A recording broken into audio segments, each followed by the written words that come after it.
দশম শ্রেণীর ইতিহাস তোমাদের তৃতীয় অধ্যায় প্রতিরোধ, বিদ্রোহ, বৈশিষ্ট্য এবং বিশ্লেষণ পড়া চলছিল। আজকে আমরা সেই অরণ্য আইন প্রণয়নের কারণ আর মূল যে তিনটে অংশ বিদ্রোহ, অভ্যুত্থান এবং বিপ্লব সম্পর্কে আমরা জানব। তারপরে এই ক্লাসটা আজকে শেষ করব অল্পর মধ্যেই। দেখো, আমরা এই অরণ্য আইন প্রণয়নের কারণগুলো এখানে তোমাদের বইয়ে 5টা কারণ দিয়েছে। বিভিন্ন বইয়ে বিভিন্ন রকম থাকতে পারে, আরও বেশি কারণ কম বেশি থাকতে পারে। দেখো, প্রথমে এই অরণ্য আইন প্রণয়নের কারণ হচ্ছে কি, যখন নগরায়ন হচ্ছিল, অর্থাৎ নগর গড়ে উঠছিল, শহরগুলো গড়ে উঠছিল, তখন অনেক আসবাবপত্রের কাঠের প্রয়োজন হচ্ছিল বাড়ি ঘরগুলো তৈরি করার জন্য, আসবাবপত্র তৈরি করার জন্য। ওই জন্য অরণ্যের পর অরণ্য, গাছের পর গাছ কেটে কিন্তু দেওয়া হচ্ছিল। দ্বিতীয়ত কারণ কি, লর্ড ডালহৌসির সময়ে যে রেলপথ তৈরি হয়েছিল 1853 খ্রিস্টাব্দে পরবর্তীকাল থেকে, তা রেল লাইনের ক্ষেত্রে আমরা যে স্লিপারগুলো ব্যবহার করি, আমি এই যে গত দিনে স্লিপারের কথা বলেছিলাম, এই স্লিপারগুলোর ক্ষেত্রেও কিন্তু কি হতো, স্লিপারগুলো করার জন্য কাঠের স্লিপার ব্যবহার করা হতো। এই জন্য অরণ্য কী হচ্ছে, অরণ্য কিন্তু আইনের প্রণয়ন করা হয়, অরণ্য আইন সংরক্ষণের আইন হয়। ভারতে বিশাল বনজ সম্পদ থেকে ব্রিটিশ সরকার বিপুল আয়ের সম্ভাবনা বুঝতে পারে, অরণ্য আইন পাস করে। মানে অরণ্যকে প্রোটেকশন করতে হবে, অরণ্যকে কি করা যাবে না, আর ক্ষয় করা যাবে না, কাটবো না, যত্রতত্র নষ্ট করা যাবে না। এটা তৃতীয় কারণ। চতুর্থ কারণ হচ্ছে, শুধুমাত্র লোভের বশবর্তী হয়ে ব্রিটিশ সরকার যে অরণ্যচারী যারা জনজাতি মানুষরা ছিল, তারা বংশানুক্রমিক অরণ্যের অধিকার রাখতো। আমি বলেছিলাম যে ব্রিটিশ সরকার আসার আগে থেকেই আমাদের ভারতবর্ষে যে অরণ্যগুলো ছিল তাদের অধিকার কারা রাখত, সেখানকার অধিবাসী বা আদিবাসীরা। বংশানুক্রমিক মানে আমার বাবা যদি সেই জায়গায় অবস্থান করে, তাহলে আমার বাবা ওই জায়গার কি হবে, বর্তমানে সেই অরণ্যটাকে পালন করবে। তারপর আমি পালন করব, আমার ছেলে পালন করবে, তার ছেলে পালন করবে। এইভাবেই কিন্তু অরণ্যগুলোকে কী করা হতো, প্রোটেকশন করা হতো। কিন্তু ইংরেজ সরকার দেখলো না, এদেরকে দিলে প্রোটেকশন করলে আমরা যখন কাটবো অরণ্য, তখন আমরা আর কাটতে পারবো না। এরা কি করবে, এরা সব প্রোটেকশন করবে, ফলে ওদেরকে দূরে সরিয়ে দেওয়া হলো। পঞ্চমত কি, অরণ্য আইনের দ্বারা অন্ধ্রপ্রদেশে গোদাবরী উপত্যকায় গুডেম এবং রম্পা উপজাতির চিরাচরিত যে ঝুমপ্রদার চাষ করা হতো, সেটা সরকার বন্ধ করে দিল। তার পাশাপাশি তাদের বলা হলো শিকার এবং বনজ সম্পদের ব্যবহার কিন্তু নিষিদ্ধ। তুমি বনের সম্পদ এবং বনের শিকার করতে পারবে না, এইগুলো সমস্ত সরকারের। একটা উপজাতিরা যারা শিকার টিকার করতো, ওই নিয়ে তাদের পুরো দিন চলতো, খাবার দাবার চলতো, ওইটা নিয়ে মানে বনের পশুদের হত্যা করে, তাই তো। এরপরে আজকে যে সেকশনটা আলোচনা করবে পরে, সেটাকে বলছে বিদ্রোহ কাকে বলে, অভ্যুত্থানটা কি আর বিপ্লবটা কি, তিনটে জিনিস জেনে নিই। বিদ্রোহ কথাটার অর্থ হচ্ছে মানে বিশিষ্ট রূপে, দ্রোহ মানে হিংসা করা। তাহলে বিদ্রোহটা কি, কোনো কিছুর বিরুদ্ধে রাগ বা হিংসা জমতে জমতে একসময় বিদ্রোহে পরিণত হয়। তাহলে বিদ্রোহ করি আমরা কখন, তুমি দেখবে সাঁওতাল বিদ্রোহ, কোল বিদ্রোহ, মুন্ডা বিদ্রোহ, ভিল বিদ্রোহ। কেন, একটা উপজাতিরা দীর্ঘদিন ধরে শোষিত হতে হতে হতে হতে তাদের যখন মানে পুরো মাথার উপর দিয়ে পেরিয়ে যায় জল, তারপরেই কিন্তু কি হয়, বিশিষ্ট রূপে একটা বিদ্রোহ তৈরি হয়। রাগ থেকে এই বিদ্রোহ চালু হয়, বুঝতে পেরেছো, কোনো এক শ্রেণীর ওপরে, তার মানে ব্রিটিশদের ওপরে। তার মানে কোনো কোনো কারণে পুঞ্জীভূত অশান্তি দীর্ঘদিন ধরে মনের মধ্যে যখন বাসা বাঁধে, তা বিভীষিকাময় যে রূপ, সেটাকেই আমরা কি বলছি, বিদ্রোহ। সেটাকে আমরা কি বলছি, বিদ্রোহ। বাস এইটুকু জানলেই হবে। এইখানে আরও তোমাদের বইয়ে দেওয়া রয়েছে, তোমরা একটু পড়ে নিতে পারো। যেমন দেখো এখানে সাঁওতাল বিদ্রোহ, সিপাহী বিদ্রোহ, এই বিদ্রোহগুলো দেওয়া রয়েছে, চুয়ার বিদ্রোহ, রংপুর বিদ্রোহ। তোমাদেরকে আর একটা আমি রিকোয়েস্ট করব, এই যখন আমি বলি তোমাদের ম্যাপ পয়েন্টিং কিন্তু থাকবে ইতিহাসে, তা সেই ক্ষেত্রে যে ম্যাপ পয়েন্টিংয়ে দেখা গেল যে চুয়ার বিদ্রোহ, তোমাদের এরকম একটা দিয়ে দেবে, ম্যাপ দিয়ে দেবে, সেখানে লিখতে হবে রংপুর বিদ্রোহ কোথায় কোথায় হয়েছিল দেখাও, চুয়ার বিদ্রোহ, বারাসাত বিদ্রোহ, ঠিক আছে, কোল বিদ্রোহ, এই জায়গাগুলোকে তোমাকে কিন্তু কী করতে হবে, চিহ্নিত করতে হবে।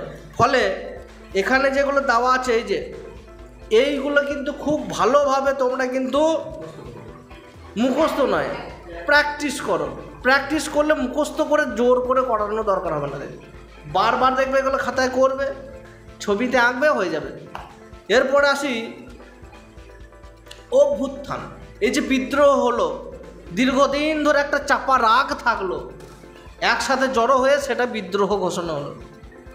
তাহলে কিভাবে বা কী কারণে বিদ্রোহ শুরু হয়, সেইটাই হচ্ছে অভ্যুত্থান। অভ্যুত্থান মানে হচ্ছে ওঠা, জাগা বা উত্থান, যার অর্থ কোনো কিছুর বিরুদ্ধে প্রতিবাদ করতে গিয়ে বিদ্রোহী হয়ে ওঠা। তাই অভ্যুত্থান হলো বিদ্রোহের পূর্ব শর্ত। তাহলে বিদ্রোহের আগের শর্ত হচ্ছে অভ্যুত্থান, আগে জাগো, ওঠো, তবেই তো বিদ্রোহ করবে।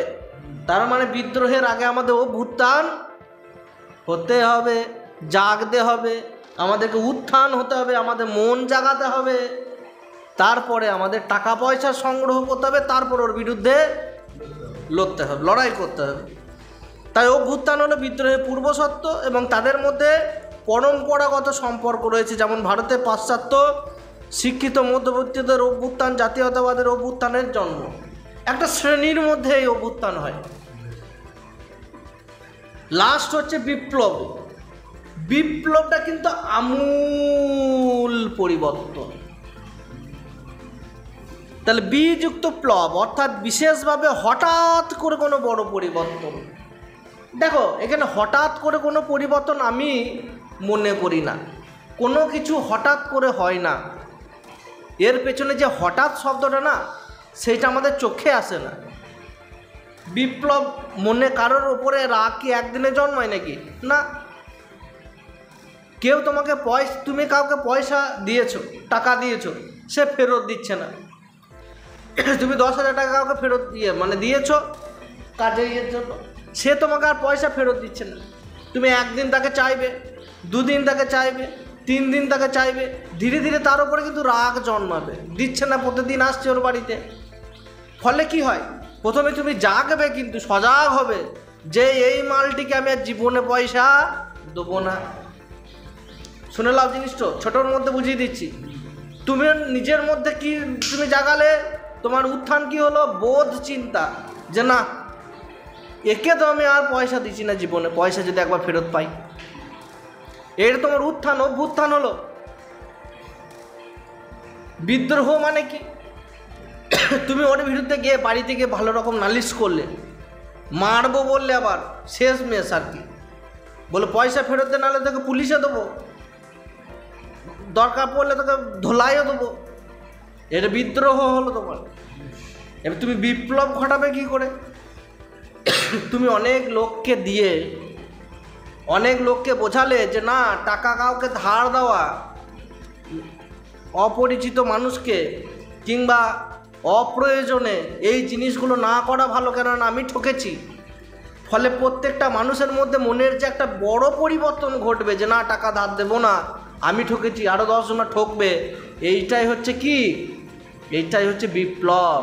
তাহলে বিপ্লব কিন্তু শুধু হঠাৎ করে আসে না, অনেকটা সময় ধরে, যেটাকে আমরা দেখতে পাই না, কিন্তু আমূল পরিবর্তন সমাজের হয়ে যায়। তাহলে বি অর্থে বিশেষ আর প্লব অর্থে লাভ দেওয়া। লাভ দেওয়া মানে কি, এই বিপ্লব বিদ্রোহ এবং অভ্যুত্থানের সঙ্গে সম্পর্কিত। বিদ্রোহ অভ্যুত্থানের মাধ্যমে বড় ধরনের পরিবর্তন হয়। তাহলে বড় ধরনের পরিবর্তন করতে গেলে কি একদিনে হয় না, লুকিয়ে লুকিয়ে হয়? অনেক দিন সময় লাগে। যেমন শিল্প বিপ্লব, একদিনে শিল্প বিপ্লব ঘটেনি, বহুদিন সময় লেগেছে শিল্প বিপ্লব হতে। আরও বিপ্লব আছে। তাহলে সেই বিপ্লবের মধ্যে দিয়ে বৈপ্লবিক পরিবর্তন বা পরিচালিত বা প্রচলিত ব্যবস্থার মৌলিক পরিবর্তন ঘটে থাকে। বিদ্রোহ অভ্যুত্থানের সংকীর্ণ গণ্ডি পেরিয়ে বৃহত্তম পটভূমিকায় বিপ্লবের জন্ম হয়, যেমন ফরাসি বিপ্লব, মানে গোটা ফ্রান্স জুড়ে তৈরি হয়েছে। আচ্ছা, সাঁওতাল বিদ্রোহ কিন্তু সাঁওতাল বিপ্লব নয়। সাঁওতাল বিপ্লব হলে গোটা ভারতবর্ষে সব মানুষের মধ্যে হতো, কিন্তু ফরাসি বিপ্লব বলি তার মানে কি গোটা ফ্রান্স জুড়ে হয়েছিল, অর্থাৎ সামগ্রিক দেশের পরিবর্তন হয়ে যাবে যদি বিপ্লব হয়। শ্বেত বিপ্লব আছে, সবুজ বিপ্লব আছে, শিল্প বিপ্লব আছে, অর্থাৎ সবার সার্বিক একটা কি হয় পরিবর্তন হয়ে যায়, বুঝতে পারলে? যেমন ফরাসি বিপ্লব, শিল্প বিপ্লব, রুশ বিপ্লব, ভারতের সশস্ত্র বিপ্লব, অর্থাৎ ভারতের প্রত্যেকটা যারা সশস্ত্র বাহিনী ছিল, বন্দুক তরবারি এই সেই এদিক সেদিক, তার বিপ্লব ঘটেছিল, সেইগুলো বানানো শুরু হয়েছিল, সেগুলো ব্যবহার শুরু হয়েছিল। এইটাই বিপ্লব। সামগ্রিক পরিবর্তন হবে, লাভ দিয়ে পরিবর্তন হবে, মানে না এই সংকীর্ণ গণ্ডির মধ্যে থাকবো না।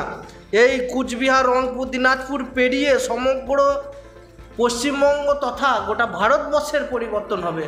কিন্তু চুয়ার বিদ্রোহে শুধুমাত্র এই জায়গায় পরিবর্তন হয়, রংপুর বিদ্রোহে শুধু রংপুরের পরিবর্তন হয়েছিল, বাদ বাকি জায়গায় পরিবর্তন হয় না বিদ্রোহে। শুধু রংপুরের মানুষদের কোনো সমস্যা ছিল বলে এই বিদ্রোহ হয়েছিল, তাদের মনের দ্রোহটা আগুনটাকে জ্বালিয়েছিল। কিন্তু গোটা দেশের আগুন যখন জ্বলবে সেটা হবে বিপ্লব। তোমার নিজের আগুন যখন জ্বলবে তখন হবে বিদ্রোহ, গোটা দেশের আগুন যখন বিশ্বের আগুন জ্বলবে তখন হবে বিপ্লব। ঠিক আছে, আমরা এই তিনটে জিনিস জানলাম, কেননা এর পরে পরে কোনোটা বিপ্লব পাবে না, এখন বিপ্লব পাবে না, সব বিদ্রোহ পাবে, অভ্যুত্থান পাবে। এই জিনিসগুলো বোঝার আগে আমরা এই তিনটে টার্ম জেনে নিলাম। পরে পরে মানে পরের আমরা ক্লাসে চুয়ার বিদ্রোহ সম্পর্কে জানবো, ডিটেলসে জানবো, কোল বিদ্রোহ সম্পর্কে জানবো, কারণ এগুলো 4 মার্কসের 8 মার্কসের পরে পরীক্ষায় শর্ট কোশ্চেনও থাকে, ফলে আমরা প্রত্যেকটা জায়গা ডিটেলসে কিন্তু জানবো। সময় লাগুক, ভালোভাবে পড়ে যাও। ঠিক আছে, চলো আজকে ভিডিওটা এখানে শেষ করছি। চ্যানেলে নতুন হলে অবশ্যই চ্যানেলটিকে সাবস্ক্রাইব করতে ভুলবে না। ভিডিওটি দেখার জন্য অসংখ্য ধন্যবাদ। জয় হিন্দ, বন্দে মাতরম।